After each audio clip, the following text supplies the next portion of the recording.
You're stood inside your lounge or your kitchen and you're looking out, it's starting to drizzle, you're looking out through the window and you think, doesn't it look boring? There's nothing in, nothing's growing, late autumn, but there's a way of actually bringing a bit of life into it. Now what you could do is something that our Dutch cousins have thought up called lasagna planting. And I've done a cutaway one so you can actually see how it works. Now it's so simple really. In the bottom of this pot is a layer of pebbles. You've got holes in the bottom to let the moisture drain away. So you've got a nice 2-inch layer of pebbles in the bottom. The big ones, the tulips, are the bottom layer because they like to be planted deep. Then narcissi, daffodils, these are tete-a-tete because they're beautiful and they're the most popular one you can get. So there's tete-a-tete there. And then these bedding hyacinths, and the perfume's magnificent. And then on the top, large flowering crocus.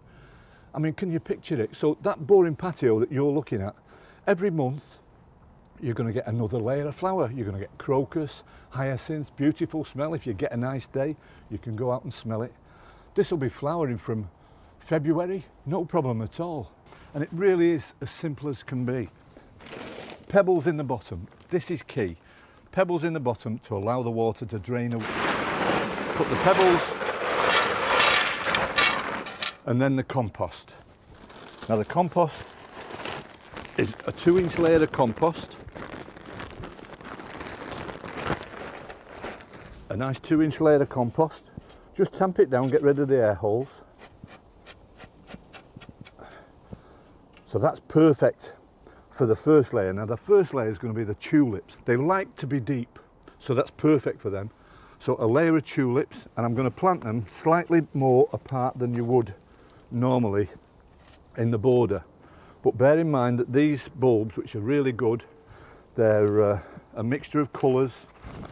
Leave them a good space apart, so a bulb, and then leave a bulb space because these are just going to swell up. That's all they do. I just nearly did it then. Don't forget, pointed end up, always. So a nice layer of bulbs. Now you might think that these are never going to go because they're too packed in, but they do, you'd be surprised. And they find their own way through. And there's no difference between tulips and all the other bulbs. So that's the way, always pointed end up.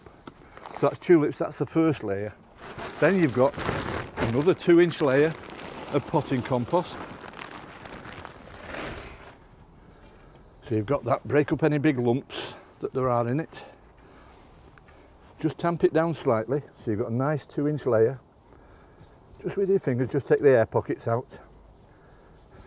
And then we've got narcissi. Now I'm using tete-a-tete. Dwarf daffodils are really good. They'll grow quite happily, but for me, daffodils are spring. It gives you the best show. So exactly the same as the tulips, you put these tete-a-tete in. Now they go, leave it a decent space because they do swell up an awful lot. So there you go, there's another layer in. Then we've got another 2 inches of compost. It really is as easy as this. Another 2-inch layer of compost, tamp it down again. Now we've got bedding hyacinths, so it takes another turn. It might seem a bit big, so leave a nice gap around, but the perfume in a pot on a patio or on a balcony is beautiful. I love the smell of hyacinths. It always reminds me of my mum. She always had a pot of hyacinths. The smell of hyacinths always attracts me. Oh, right, another 2-inch layer. That's it, so a 2-inch layer.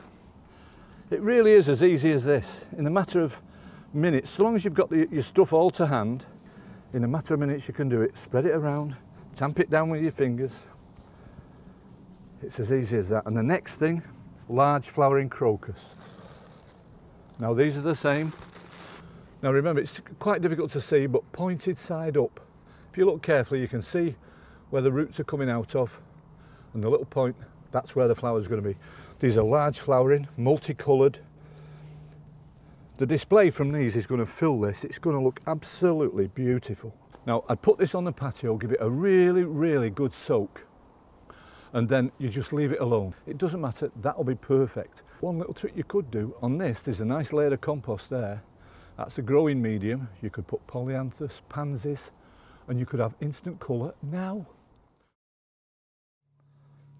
Well, here's some pictures of our lasagna planting. I think they turned out quite nicely, but you're doing it at home. You take a picture of yours and send it in. I'd like to see yours.